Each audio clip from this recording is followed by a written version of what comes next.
This week on Moyers and Company. How do you constrain capitalism from doing stupid things that are not in the public interest? You have a democracy that is sufficiently well-functioning, that laws and rules limit what can be done. If the democracy is corrupted itself by that capitalist excess, then the first thing you've got to do is get big money out of politics. Funding is provided by Carnegie Corporation of New York, celebrating 100 years of philanthropy and committed to doing real and permanent good in the world. The Kohlberg Foundation, Independent Production Fund, with support from the PARTRIDGE Foundation, a John and Polly Guth charitable fund. The Clements Foundation, Park Foundation, dedicated to heightening public awareness of critical issues. The ALPERT Foundation, supporting organizations whose mission is to promote compassion and creativity in our society. The Bernard and Audre RAPOPORT Foundation. The John D. and Catherine T. MacArthur Foundation, committed to building a more just, verdant, and peaceful world. More information at macfound.org. Ann Gumowitz. The Betsy and Jesse Fink Foundation. The HKH Foundation. Barbara G. Fleischman. And by our sole corporate sponsor, Mutual of America, designing customized individual and group retirement products. That's why we're your retirement company.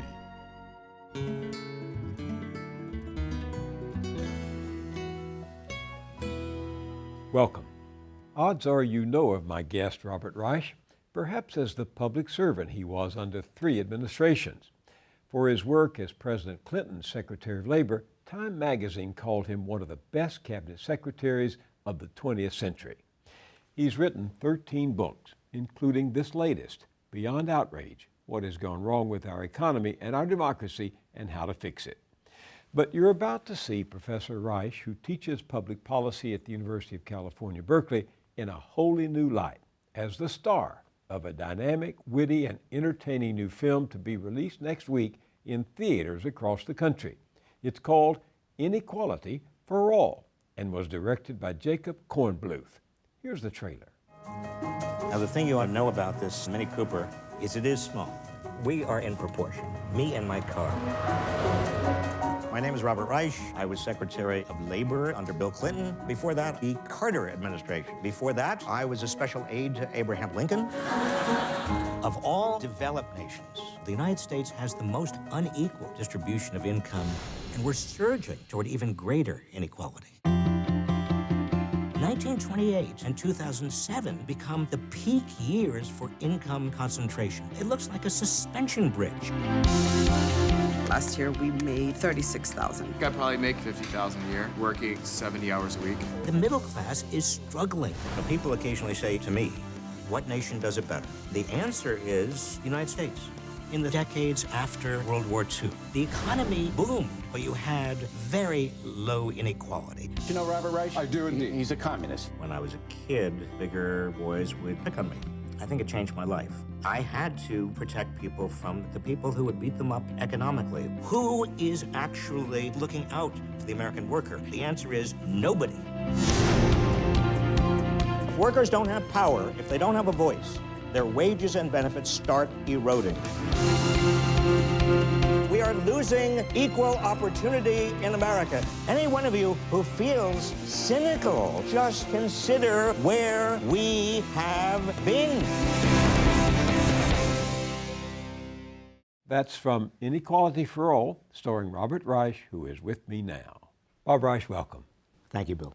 I think this film is a game changer in this discussion about inequality. But I'm curious, because you're encroaching on my turf, why you turned to film to tell this story.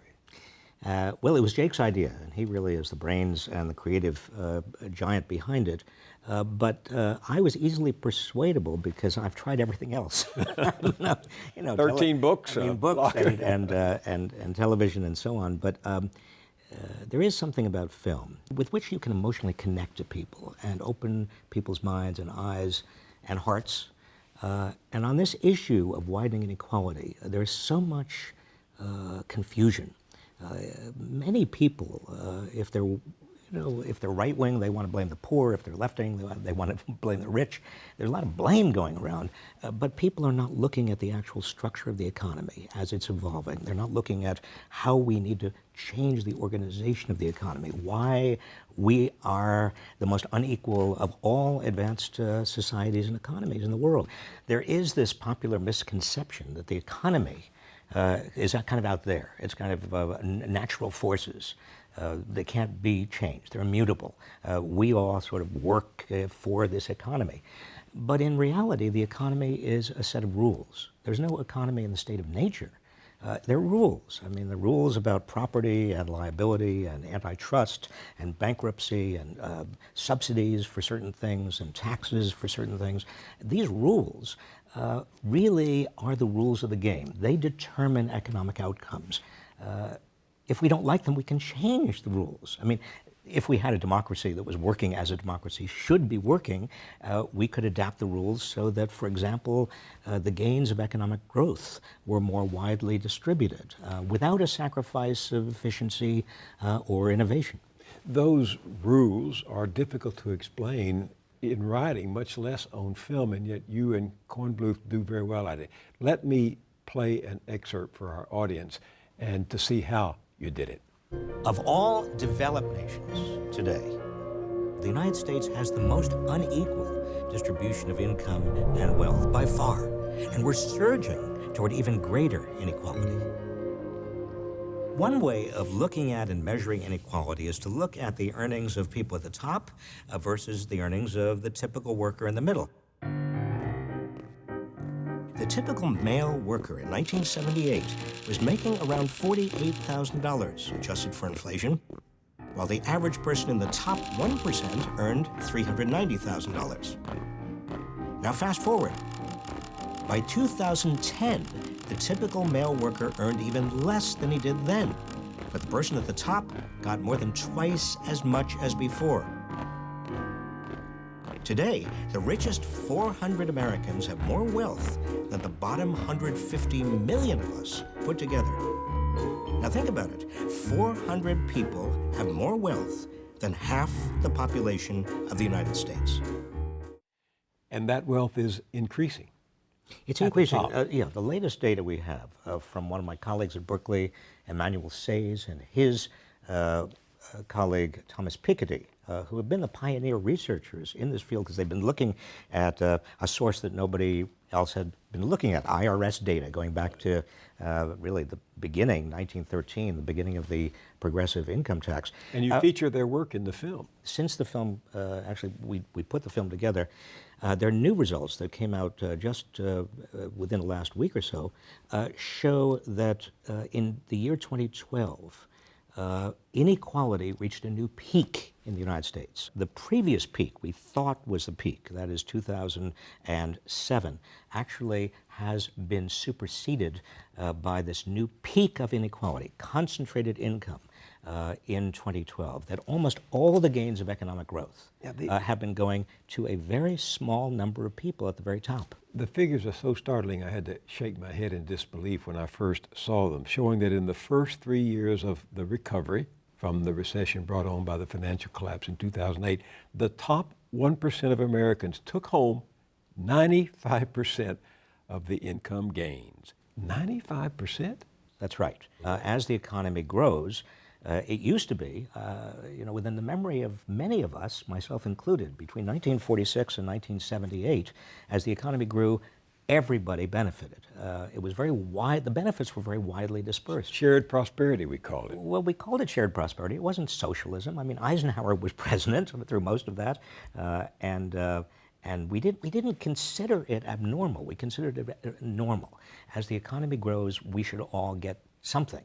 During those years, the economy doubled in size, and everybody's income doubled. Even if you were in the bottom fifth of the income earners, you did actually better.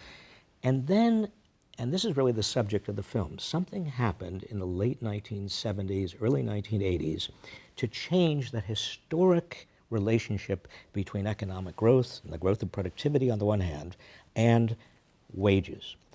Beginning in the late 70s and really to a greater and greater degree over the last 3 decades, all of the wealth, or most of the wealth, most of the new wealth in society went right to the top.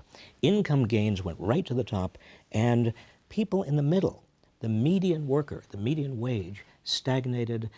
In fact, since the year 2000, if you adjust for inflation, you have to adjust for inflation, the actual median wage has been dropping. It's now 5% below what it was then. So help us understand in practical terms what it means when the lay man or woman reads that the top 1% of Americans took home 95% of the income gains. How can that be? I think that most people, if they really understand it, will say, this is not the America that I should be part of. This is not an economy that is working as it should be working. Something is fundamentally wrong. The game feels rigged somehow, and I think that's the conclusion many people are coming to. Regardless of whether you are consider yourself on the left or the right, many Tea Partiers are angry at the system. Because there seems to be so much collusion between government and big business and Wall Street. That's where the Tea Party movement came from. Yeah, that intrigued me back when Occupy happened, that it and the Tea Party were both about the 1%. Both about what looked like a fundamentally unfair subsidy going from everybody, taxpayers, to mostly the top 1%, that is the people on Wall Street who had blown it, who had basically treated the economy as a casino for much of their own benefit, and leaving many of the rest of us underwater in terms of being able to pay our mortgages, with our savings depleted because the stock market had basically reversed itself, and jobless. And here we are 5 years after Lehman Brothers collapsed and the Wall Street went south, and you say that the banks, the big banks, are still at it, still gambling. Unfortunately, they are. We don't even have a Volcker rule. Remember when we had the Dodd-Frank Act that was supposed to clean up all of this, and a piece of it was kind of a watered-down Glass-Steagall. Glass-Steagall was the old 1930s rule that said you had to split your commercial banking operations from basically your casino betting operations. And you couldn't bet with my deposits. You can't bet with commercially insured deposits. But we couldn't even get the watered-down version of Glass-Steagall in the form of the Volcker rule. It's still not there. Why isn't it there? Because you've got a huge, powerful Wall Street lobbying machine, a lot of money coming from Wall Street that influences politicians, even Democratic politicians. This is not a matter of partisan politics. Everybody's guilty. And the money is still determining what the rules of the game are going to be. And these are the people who are taking in most of the income produced by the recovery. Not only, they're taking in most of the income produced by the recovery, they're enjoying almost all of the economic gains, and they are using their privileged position with regard to political power to entrench themselves in terms of their economic gains in the future and their political influence in the future. So, you know, it's not unusual that many average people who are working harder than ever, worried about their jobs, worried about paying the next bills, living from paycheck to paycheck, are going to stay, beginning to say to themselves, there is something fundamentally wrong here. The film does splendidly show what's happened to blue-collar and white-collar workers, what you call flatlining. Contrary to popular mythology, globalization and technology haven't really reduced the number of jobs available to Americans. These transformations have reduced their pay.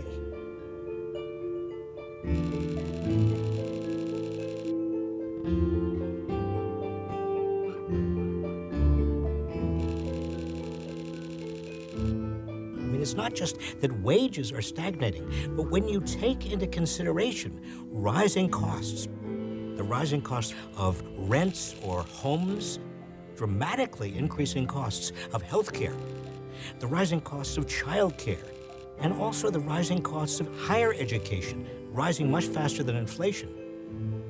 Take all of these into consideration, and you find that it's much worse than just stagnating wages.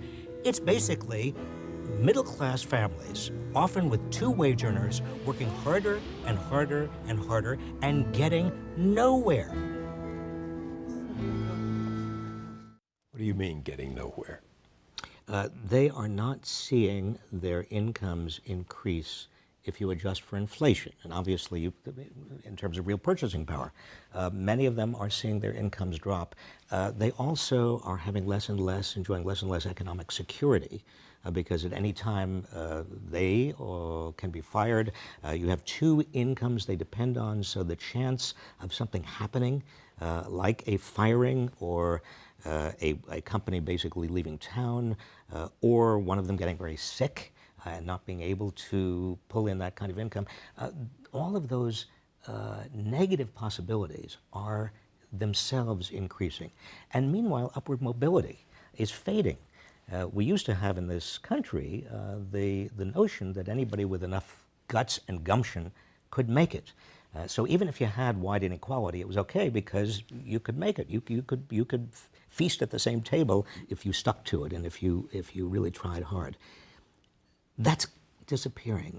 42% of children who are born into poverty, for example, in the United States, will be in poverty as adults. That is a higher percentage than any other advanced country. Even Great Britain, with a history of class, I mean, we think about Britain, we think of a rigid class structure. Only 30% of the kids who were born into poverty remain in poverty as adults because, you see, upward mobility is more of a reality in these other countries than it is now in present-day America. But talk a little bit further about corporate behavior. If they're sitting on record profits, and no one denies that, why aren't they creating more jobs? The argument goes that corporations should be taxed at a lower level so they can create jobs, or that money, the rich shouldn't be taxed because they're job creators. This is where the problem really reaches back onto itself and explains itself, where we're in a giant vicious cycle. Because if the middle class and everybody aspiring to join the middle class don't have enough money, if their wages are declining, their benefits are almost non-existent, they're worried about the next paycheck, they cannot turn around and buy what the economy is capable of producing. And in this country, 70% of the economy is consumer spending. So if you've got this giant middle class and everybody wanting to join the middle class, and they don't have the purchasing power any longer because most of the benefits of the economy are going to the very top. And the top, certainly, they're the ones who are saving. Their savings are going around the world wherever they can get the highest return on those savings. You don't have enough aggregate demand in the economy to make it worthwhile for companies to hire more people and expand. Don't you think the CEOs understand that? They understand the next quarter. They understand what's immediately in front of their noses. I mean, Wall Street is saying to them, don't plan for the long-term future. Give us the highest return we can possibly get. And so the average CEO says, well, I have the best, there are not all that many customers. I'm not selling like I used to be selling. So the easiest way of showing big returns is I shrink my payrolls, I get lean and mean, and maybe I outsource, maybe I automate, whatever I have to do to get the costs down. Bill, I'm not blaming CEOs. This film is not about blame. But the fact of the matter is that the entire system is designed in such a way that everybody is acting rationally given what the rules of the game are. But the rules of the game themselves are irrational socially. They are not generating the kind of prosperous society that we need to maintain an economy and also to maintain a democracy. For example, in terms of the people inside the system acting rationally, Microsoft recently bought the Finnish company Nokia. And I heard an ear-opening discussion of that by David Brancaccio on Public Radio's Marketplace, where you often appear. He's talking with Alan Sloan, who's the senior editor-at-large at Fortune magazine. Morning, Alan. Good morning, David. So I was writing those stories the other day about Microsoft buying Nokia, and I'm thinking they wanted a nice manufacturer of smartphones. You're saying there was more to it than that. Right. Microsoft has all this money overseas, and it can't bring it back into the United States without, God forbid, paying tax. So it's using it to buy a big foreign operation. So it's got this money rattling around. It might be nice if it bought something with it from its perspective rather than paying taxes. And it sees Nokia as an opportunity. Is this unprecedented? Hardly. 2 years ago, Microsoft did the same thing with Skype. And a company called Cisco, which is what's known in the trade as a serial acquirer, something that buys one thing after another, has taken a holy oath not to buy anything in the United States unless the tax laws change. So it's more profitable to buy a company abroad than it is to bring your profits that you've earned overseas home and pay taxes on them. That's logical within the system. Within the system, it's logical. But here's where blame is deserved. Because, you see, very wealthy people, not everyone, but many very wealthy people and many big corporations use their money to buy rules that favor their position, tax laws that improve their competitive position, that entrench their wealth, antitrust enforcement that may go against their competitor, certainly not against them, intellectual property laws that guarantee them a nice profit and extend the length of their patents or trademarks. And we could go through a whole list, Bill. I mean, the point is that with large size and a lot of money goes a great deal of political power. And the more uneven the playing field, the more you concentrate income and wealth at the top, the more you are susceptible as a society to this kind of corruption. And it is corruption. There are people who disagree with us on this, as I'm sure you know. They even celebrate inequality. When former Senator Rick Santorum was running for the Republican nomination for president last year, he made a speech at the Detroit Economic Club. President Obama is all about equality of result. I'm about equality of opportunity. I'm not about equality of result when it comes to income inequality. There is income inequality in America. There always has been. And hopefully, and I do say that, there always will be. Why? Because people rise to different levels of success based on what they contribute to society and to the marketplace. And that's as it should be. Well, first of all, let's be clear about what we are arguing. Rick Santorum is exactly right in saying that nobody should expect or even advocate equality of outcome. The real problem is that we don't have equality of opportunity. What do I mean by that? Number one, the schools available to poor and lower middle class and many middle class families and their kids are not nearly as good as the schools available to the wealthy. The tax laws are weighted increasingly in favor of the wealthy. Therefore, a lot of middle class and poor people actually are paying, particularly through Social Security taxes, which nobody talks about. They all want to talk about income taxes. They're paying a much larger share of their income. The laws governing almost everything we can imagine are tilted toward shareholders away from those whose major asset is your house. So it's not equality of opportunity. That's the problem. If we really had equality of opportunity, we wouldn't even be having this discussion. I think, again, it's important to bear in mind that some inequality is necessary if we're going to have a capitalist system that creates incentives for people to work hard and to invent and to try very hard. The question is not inequality per se. The question is, at what point do you tip over? Do you get to a tipping point where the degree of inequality actually is threatening your economy, your society, your democracy? When do you reach a point where inequality is simply too much, where most of your people feel like the game is rigged? The film makes it clear you think we are reaching that tipping point, that we're just right there. I think that in terms of the economy, we are very close. In fact, the Great Recession, it has many causes, but one of the major causes was that the last coping mechanism that the middle class used, even though their wages were flat or declining, to continue to spend and keep the economy going, was to borrow against their homes. And that, of course, exploded in everybody's face. You couldn't do that. So there's no longer a coping mechanism. One reason why the recovery has been so anemic is that you don't have enough purchasing power in your society because all of the gains are going to a very small number at the top. So you don't have to wait and say, well, we're going to get to that tipping point economically because we're already there. The fact of the matter is, most Americans now are losing faith in our democracy, which seems to me, is our most precious gift, the most precious legacy that we have to hand down to our future generations. I particularly like the suspension bridge analogy. This graph becomes very central for explaining what has happened to the U.S. economy, and indeed what's happening and has happened to our society. It looks like a suspension bridge. What happened the year after 1928? The Great Crash. And what happened just after 2007? Another crash.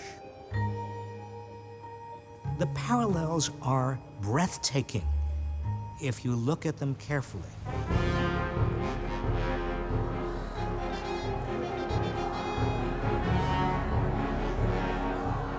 Leading up to these two peak years, as income got more and more concentrated in fewer and fewer hands, the wealthy turned to the financial sector. And in both periods, the financial sector ballooned. They focused on a limited number of assets: housing, gold, speculative instruments, debt instruments.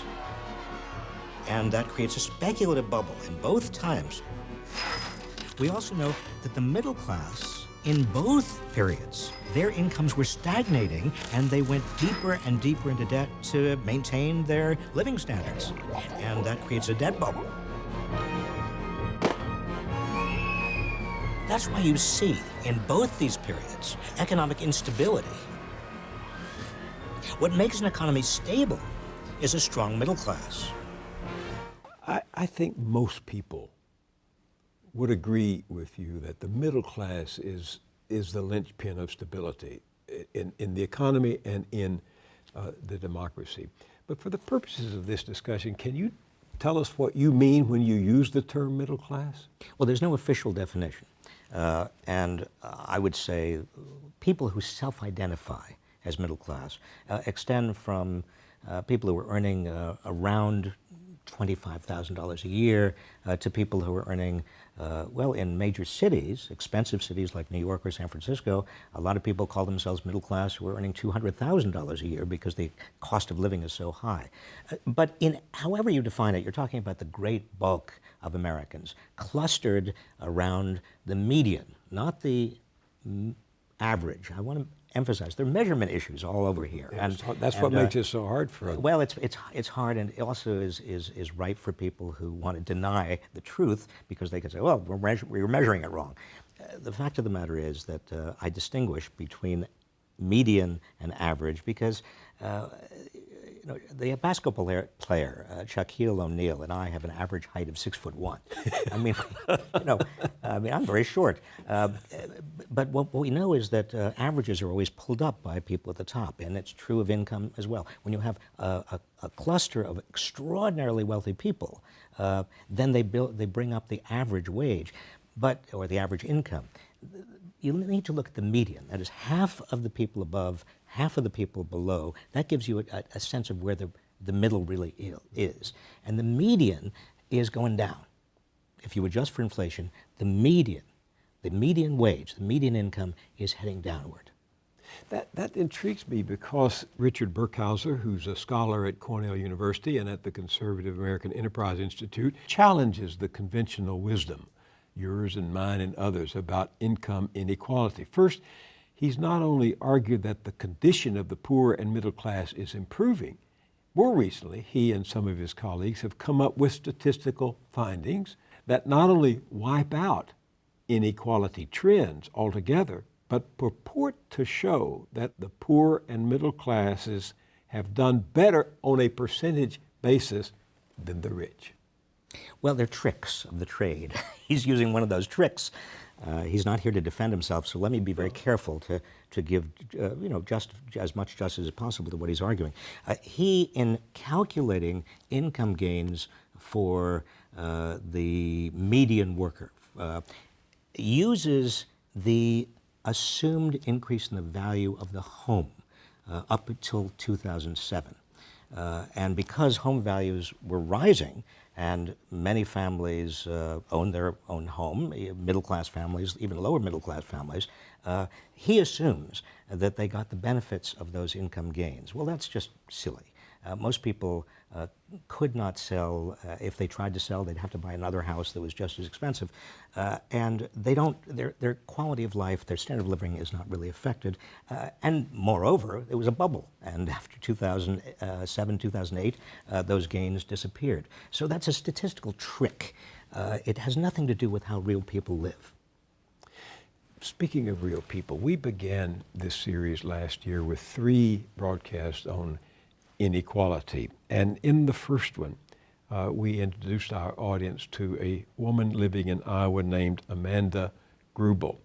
She had been part of testimonies before the Senate on how the middle-class families are struggling to make ends meet. Stories from the Kitchen Table, it was called.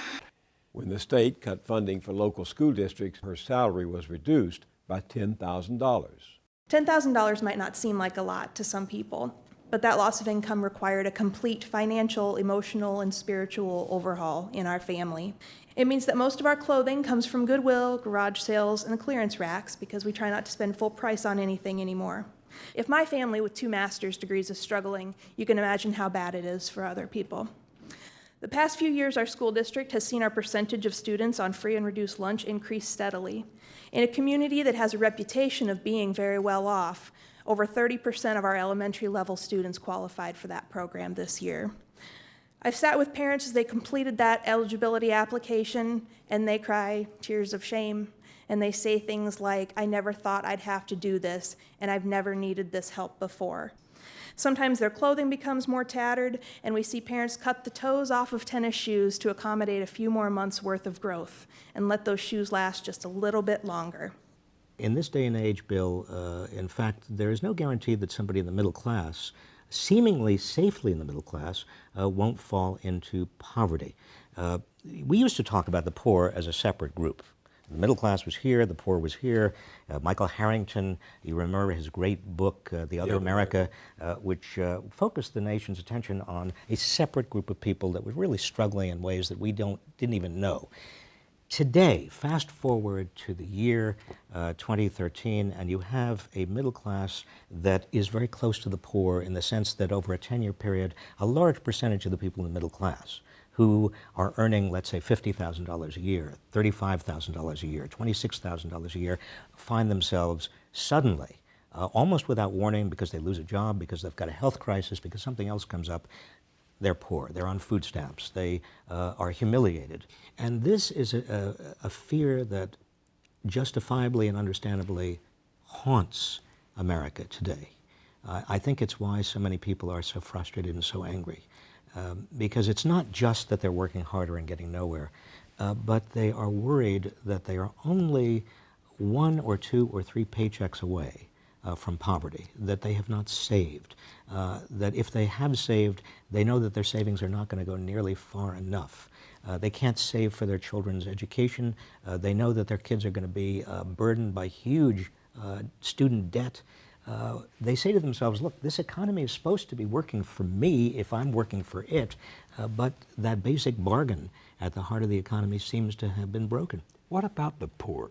We all talk about the middle class, but very few politicians and even increasingly fewer journalists are talking about the poor, the people who were not in the middle class and are likely never to get into the middle class. We almost never hear that word, poverty, even from President Obama. We've got to a point where money is so powerful a force in politics and in the media that attention is paid mostly to people who are wealthy or upper middle class. They define what it is that politicians are looking at and concerned about and what it is that the media are covering. And I wish that were not the case, but in fact, as a practical reality, that is the case. We no longer have powerful trade unions that used to define the working class. We no longer have a visible and potent poor people's movement, such as we had in the 1960s, a war on poverty. We no longer have a society that has the kind of countervailing power that we used to have, that enabled people who were struggling to have a voice.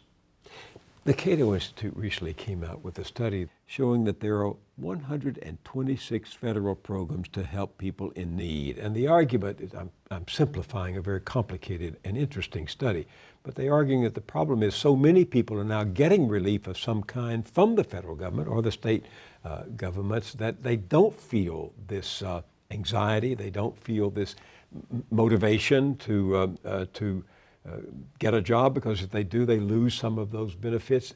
Is there any truth in that?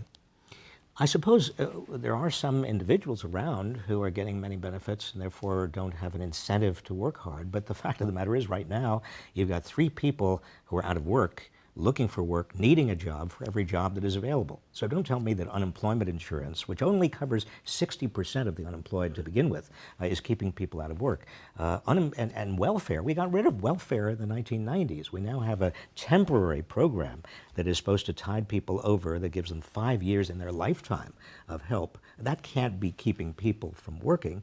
Food stamps is a supplement. The reason a lot of people are on food stamps these days is because their wages are so low, they can't maintain a family. They can't get out of poverty, and they have to rely on food stamps. So somebody who says, oh, it's all because of food stamps, is not looking at reality. You and I both remember a different time, what we once called shared prosperity. I was a child of the Depression, but in the post-war period, I was the beneficiary, my generation, the beneficiary of that upward mobility that came from all the money being spent on war, being brought home and invested in our economy. There's a segment in your film about the virtuous cycle. What's happened to the virtuous cycle? It has turned over the last 3 decades into much more of a vicious cycle. That is, you've got almost all the gains from growth going to the very top.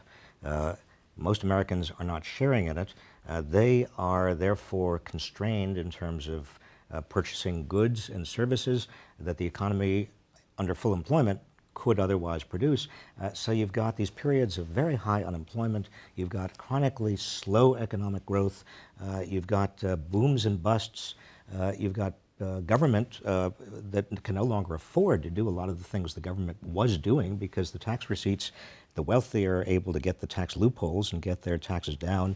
The middle class is not earning enough to pay a lot in terms of income taxes.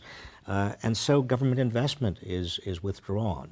Infrastructure is sort of crumbling in terms of deferred maintenance. Our schools are not nearly what they need to be to compete in the 21st century global economy, and many people are left out. You see how everything relates to everything else, Bill. It becomes a vicious cycle rather than a virtuous cycle.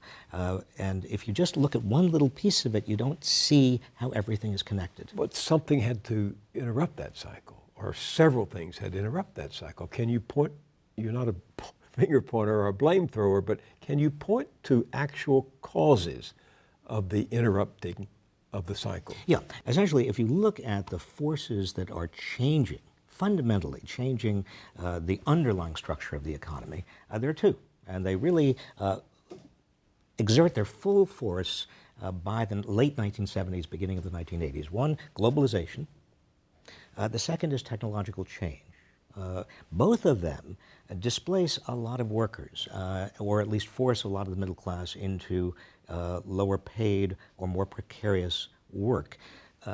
Now, the real story here is not globalization and technological change. I mean, even we're not going to stop these forces. We shouldn't try to stop these forces. We can't become neo-Luddites and smash all the technology. The real problem is that we didn't adapt. We didn't change public policies. We didn't change the rules of the game to provide more opportunities, to provide more upward mobility, to make sure that the economy was nevertheless, notwithstanding globalization and technological change, still going to work for the benefit of most people. We could have done it. We didn't. You say in the film that one of the reasons for the flatlining of wages is the decline of unions brought on by globalization and technology, as you just said. You never mention NAFTA, the North American Free Trade Agreement, that as Bill Clinton's Secretary of Labor, you helped to bring about.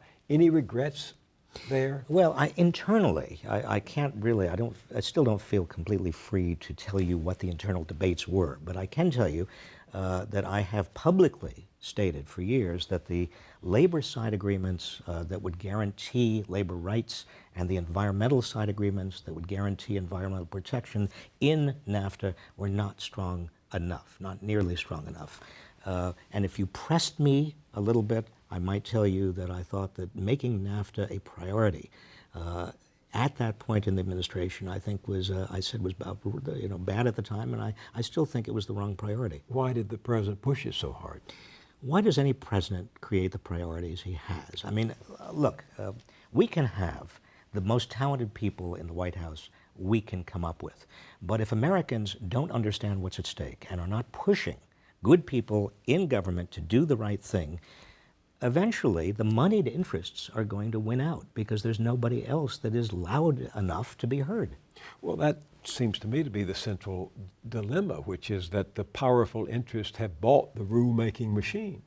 They have, but that doesn't mean that is inevitable. I mean, what the powerful moneyed interests would like in this country is for us all to get so cynical about politics that we basically give up and say, okay, you want our democracy, take it.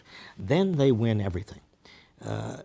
One of the purposes of this film, Bill, is to make sure people understand that the only way we're going to get the economy to work for everybody and our society, once again, to live up to the values of equal opportunity that at least we aspire to, is if we're mobilized, if we're energized, if we take citizenship to mean not simply voting and paying taxes and showing up for jury duty, but actually participating in an active way, shutting off the television.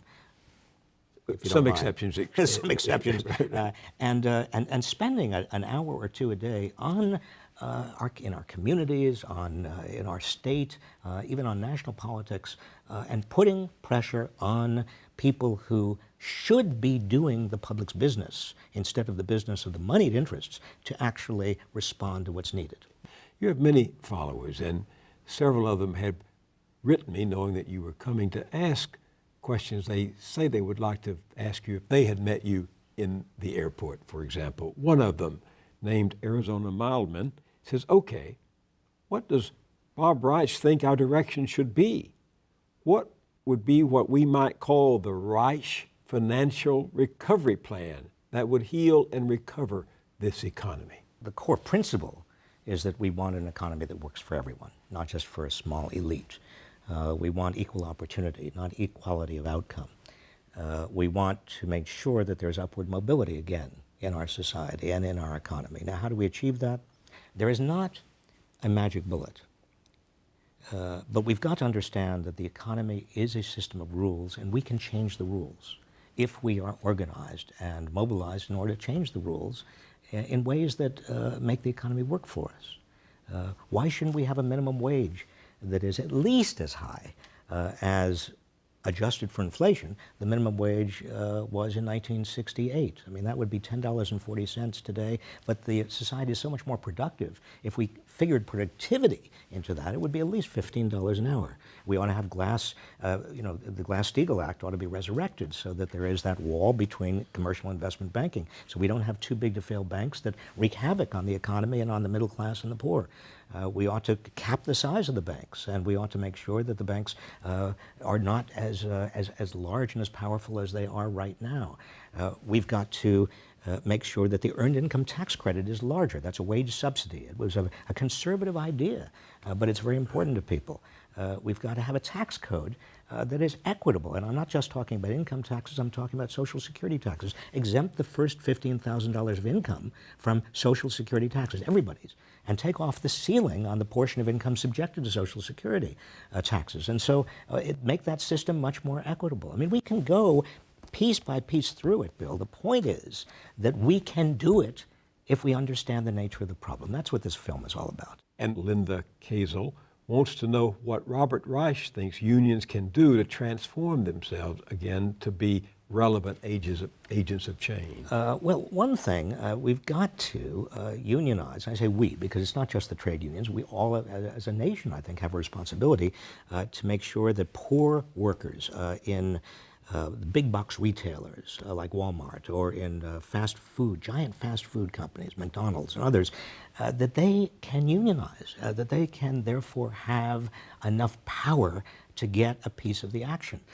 These workers, these poor workers in retail and restaurant and hotel and hospital, they don't have to worry about foreign competition because they're providing services right here. They don't have to worry about automation because the essence of what they're doing is a personal service. And so they can be unionized, and many of these companies are so profitable and they are very competitive. They're not going to pass on the costs immediately to consumers. They want to keep down their costs. This is a perfect sector in which unions need to be active. You've been in a feud with Walmart recently. Well, look, let's be clear. I have nothing against Walmart, but Walmart is the largest employer in the United States. Now, if we were back in the 1950s, General Motors was the largest employer in the United States. General Motors, in today's dollars, was then paying its workers about $50 to $60 an hour. Today, Walmart is paying its average worker, including its part-timers, $8.80 an hour. Well, does the biggest employer in the United States not have some responsibilities here? I mean, the rest of us are supplementing Walmart pay through food stamps and through everything else that we provide to give people who are working at Walmart enough money so that they can stay out of poverty. But doesn't the biggest employer in the United States have any social responsibility whatsoever? And you've been circulating or asking people to sign a petition that would do what? It's a petition to the CEOs of Walmart and McDonald's as the exemplars in these two big sectors of the economy employing huge numbers of people to raise their wages to $15 an hour, which it seems to me we ought to be able to, as a society, afford. These companies can certainly afford it. They are so big and so powerful. Why not? These workers, unlike 30 years ago, where fast food workers and workers in big box retailers were often teenagers, the typical worker in these places is an adult, is bringing home at least half of family income, and these are very profitable companies. Suzanne Featherstone has a question for you. Quote, given the current inequality of wealth, how long would it take under your proposed tax rate changes for wealth equality to return to what it was in the 1950s? And I should say that there's a section in the film where you talk about how the earned tax rate was, in the 50s was 70%, I think. Well, actually, under Eisenhower, the top marginal tax rate was 91%. Yeah. But even if you consider all the deductions and tax credits, the typical person at the very top of the heap was paying over 50% federal income taxes. Now, that's completely out of the political discussion now. That was the norm under Dwight Eisenhower, Republican president, Dwight Eisenhower. Now, how long would it take? Well, that's just one piece of it.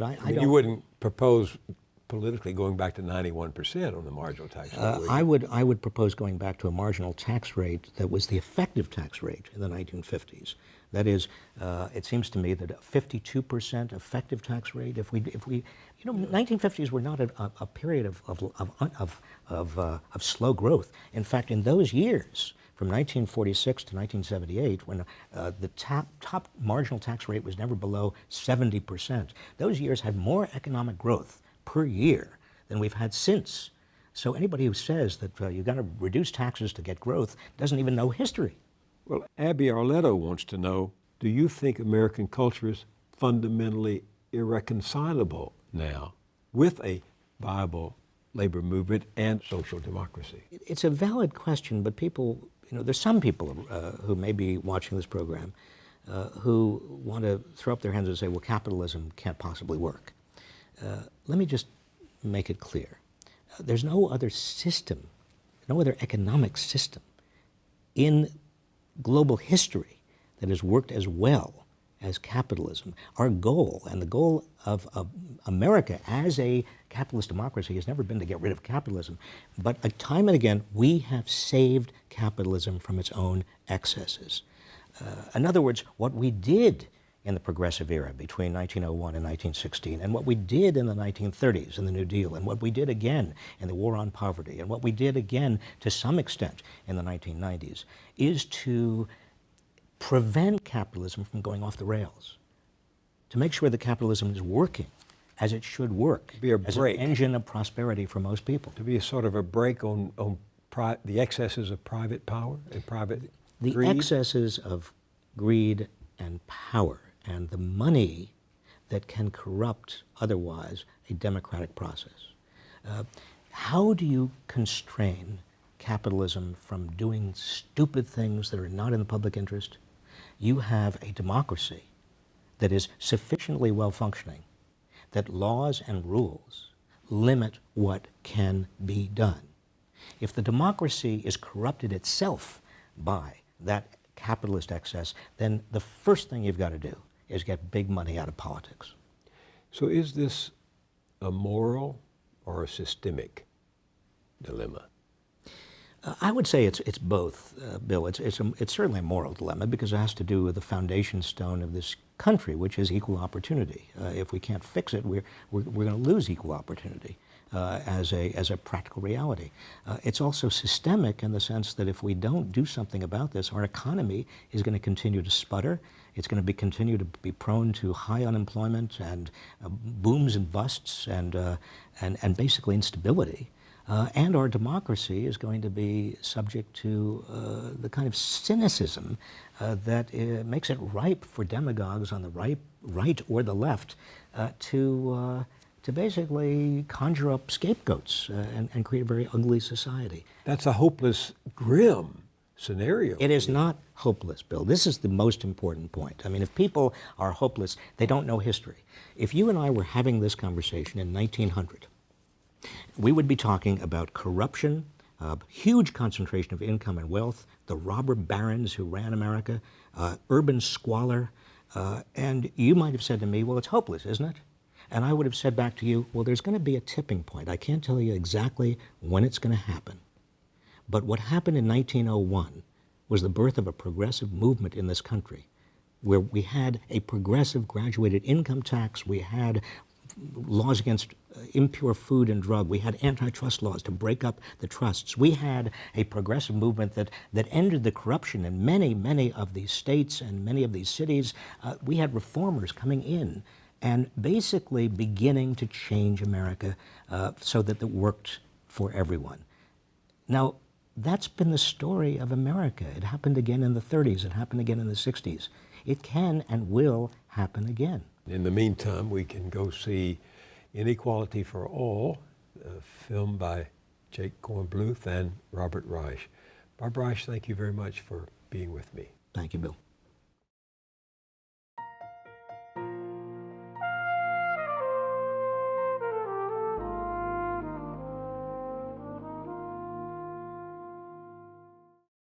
Robert Reich's optimism is a tonic, but the rich don't seem ready to take the cure. Look at this recent study, Democracy and the Policy Preferences of Wealthy Americans. According to the report, there is little or no support among the rich for reform that would reduce income inequality. Yet, according to Forbes magazine, the 400 richest Americans are now worth a combined $2 trillion. That, while new figures from the Census Bureau show that the typical middle-class family makes less than it did in 1989. The two Americas are growing further and further apart. At our website, BillMoyers.com, there's more about this and more about the documentary Inequality for All, including my conversation with the film's director, Jacob Kornbluth. There's a lot of people who made a lot of money who think this widening economic inequality is bad for them and it's bad for the economy. And that's a big concept in the movie, this sense that often it's portrayed as, we're taking money from the rich and we're giving it to the poor, or let's get angry with these folks, or, sort of this animus that comes up in this discussion of inequality. It's a us versus them, depending on what side you're on. And the reframing of that discussion to, wouldn't it be good for the whole economy? Wouldn't it be good for this wealthy guy, Nick Hanauer, and these other wealthy individuals if they had more customers with money to buy their stuff? And Nick Hanauer's perspective, the guy in the film, his perspective is that, look, if my customers have more money, my skill as a businessman will show through clearer. I can make more money, and also my cleverness as a businessman will be more evident. So we went to the folks who believe that message and who are wealthy as well. And thank goodness there are some, or else there would be no film today. You can see my complete interview with Jacob Kornbluth at BillMoyers.com. I'll see you there, and I'll see you here next time.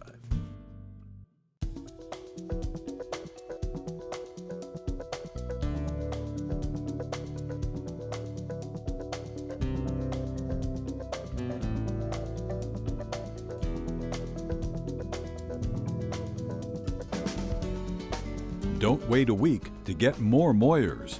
Visit BillMoyers.com for exclusive blogs, essays, and video features. This episode of Moyers & Company is available on DVD for $19.95.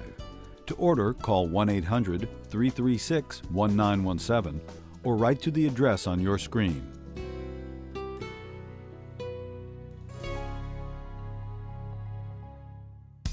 Funding is provided by Carnegie Corporation of New York, celebrating 100 years of philanthropy and committed to doing real and permanent good in the world. The Kohlberg Foundation, Independent Production Fund, with support from the PARTRIDGE Foundation, a John and Polly Guth charitable fund. The Clements Foundation, Park Foundation, dedicated to heightening public awareness of critical issues. The ALPERT Foundation, supporting organizations whose mission is to promote compassion and creativity in our society. The Bernard and Audre RAPOPORT Foundation, the John D. and Catherine T. MacArthur Foundation, committed to building a more just, verdant, and peaceful world. More information at macfound.org. Ann Gumowitz. The Betsy and Jesse Fink Foundation, the HKH Foundation, Barbara G. Fleischman, and by our sole corporate sponsor, Mutual of America, designing customized individual and group retirement products. That's why we're your retirement company.